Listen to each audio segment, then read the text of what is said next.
Halo semuanya, Assalamualaikum warahmatullahi wabarakatuh. Perkenalkan, nama saya Nida Zahra. Hari ini saya akan menjelaskan job sheet yang berhubungan dengan query SQL lagi atau query lanjutan, yaitu menggunakan fungsi agregasi SQL untuk membuat ringkasan dan juga kelompok dari sebuah data.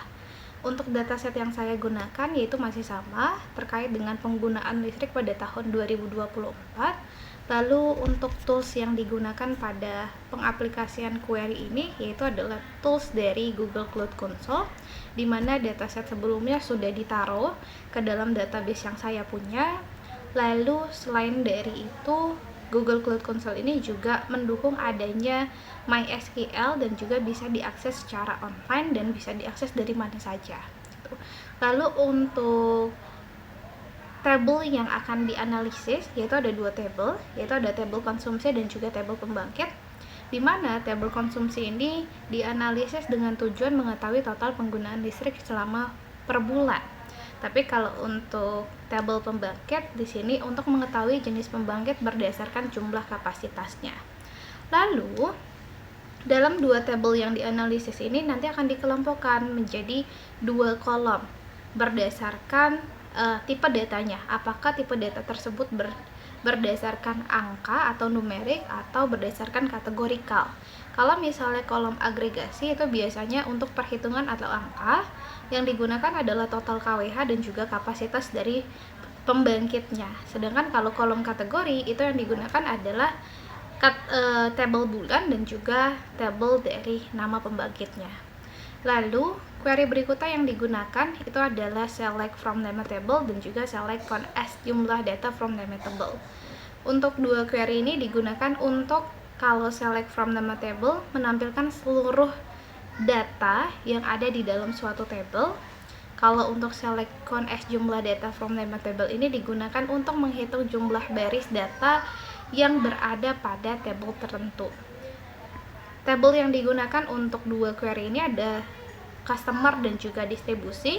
Saya menampilkan data keseluruhan dari tabel customer dan juga tabel distribusi. Untuk count pun juga sama, saya menampilkan jumlah baris data dari masing-masing tabel yaitu customer dan juga distribusi. Lalu query berikutnya yaitu sudah masuk ke dalam perhitungan, di mana ada query sum untuk penjumlahan dari total nilai pada suatu tabel. Kalau average itu adalah menghitung rata-rata dari kolom suatu tabel dari tabel tertentu. Untuk dua query ini yang digunakan, tabel yang digunakan ada tabel pembayaran dan juga tabel tagihan. Kalau untuk sum di tabel pembayaran, saya menghitung jumlah dari total pembayaran yang menggunakan metode e-wallet.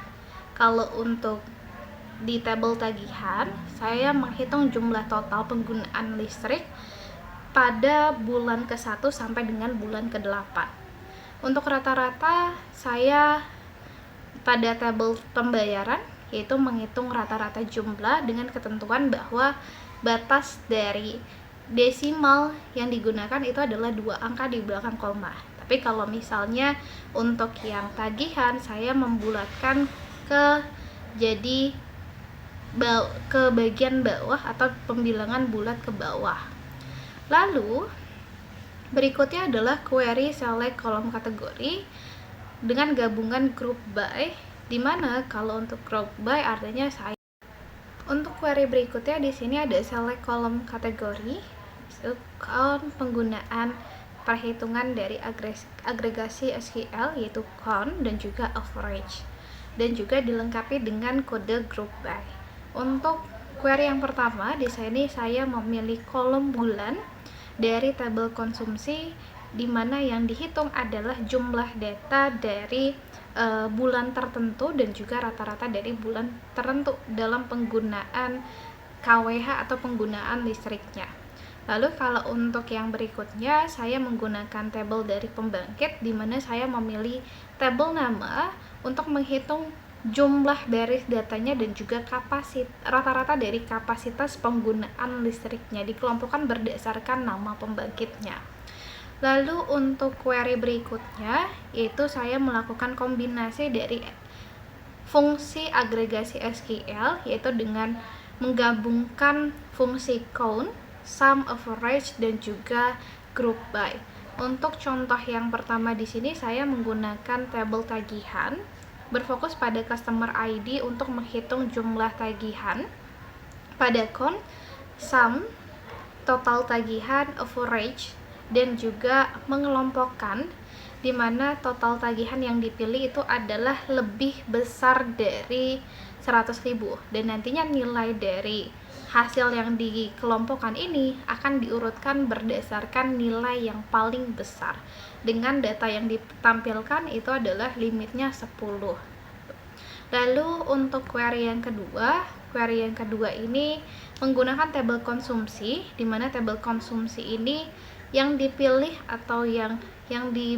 adalah kolom bulan dengan menghitung count atau jumlah dari baris data customer ID, lalu menghitung penggunaan listrik, average atau rata-rata penggunaan listrik yang berada pada tahun 2024, dengan ketentuan dari rata-rata yang didapatkan kita pilih adalah lebih besar dari 500. Nanti diurutkan secara descending, yang lebih besar lebih dulu, sedangkan yang lebih kecil itu di paling bawah.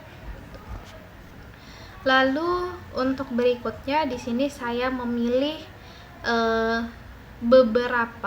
memilih 10 query yang diambil dari AI, yaitu yang pertama adalah menggunakan group by untuk memilih total konsumsi pada tabel konsumsi. Lalu untuk tabel kedua itu menggunakan order by dan juga fungsi descending dan juga limit dari tabel tagihan yang dihitung atau yang dipilih berdasarkan customer ID dan juga total tagihan. Lalu untuk query yang ketiga yaitu order by secara ascending, jadi dikelompokkan atau diurutkan dari bulan awal hingga bulan akhir berdasarkan tabel konsumsi. Lalu untuk berikutnya di sini menggunakan count, berarti menghitung jumlah dari tabel pembayaran dengan metode tertentu secara descending.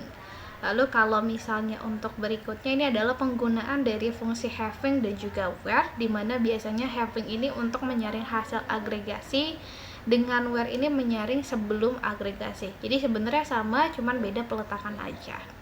Lalu ada fungsi and dan juga like, di mana fungsi and ini biasanya menggabungkan dua kondisi dengan keduanya itu harus terpenuhi. Sedangkan kalau like ini biasanya kita diminta untuk mencari karakter tertentu dengan bantuan persen. Lalu kalau join ini adalah fungsi query yang digunakan untuk menggabungkan dua tabel yang saling berelasi, sehingga nanti akan mendapatkan tabel baru atau tabel sementara yang digunakan untuk mengambil keputusan. Lalu ada max dan juga min. Untuk max ini adalah nilai value yang kita ambil dari nilai tertingginya, sedangkan kalau min ini adalah nilai value untuk nilai terendahnya. Kalau between ini adalah digunakan untuk memilih data dalam rentang waktu tertentu. Lalu berikutnya di sini adalah beberapa contoh dari data dari query yang sudah di atas. Lalu untuk tugas berikutnya di sini ada kita melakukan pengecekan manual berdasarkan penggunaan dari sistem yaitu Google Cloud Console dan juga perhitungan manual menggunakan Excel.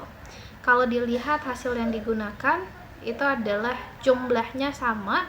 Jadi hasil sistem dengan hasil dari perhitungan manual ini adalah valid. Lalu untuk hasil yang didapatkan dari analisis beberapa tabel menggunakan fungsi agregasi dari SQL, di mana konsumsi listrik ini bervariasi dan didominasi pada tingkat menengah. Terdapat hubungan positif antara konsumsi listrik dan total tagihan. Lalu mulai pembayaran metode ini sudah mulai ke digital. Distribusi wilayah ini belum merata dan juga pelanggan daya listrik tinggi cenderung memiliki konsumsi yang lebih besar. Untuk insight yang didapatkan adalah pelanggan dengan konsumsi tinggi berkontribusi besar terhadap total pendapatan listrik, adanya konsumsi yang menunjukkan pola penggunaan listrik yang beragam, tingginya penggunaan metode digital menunjukkan perubahan perilaku pelanggan. Wilayah dengan distribusi tinggi memiliki kebutuhan listrik yang lebih besar.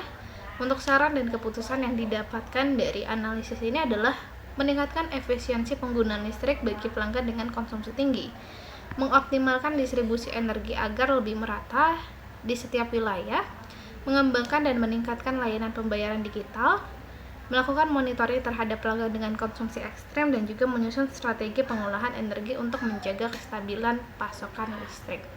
Itu dia yang saya bisa jelaskan terkait dengan job sheet penggunaan fungsi agregasi SQL. Sekian, terima kasih. Wassalamualaikum warahmatullahi wabarakatuh.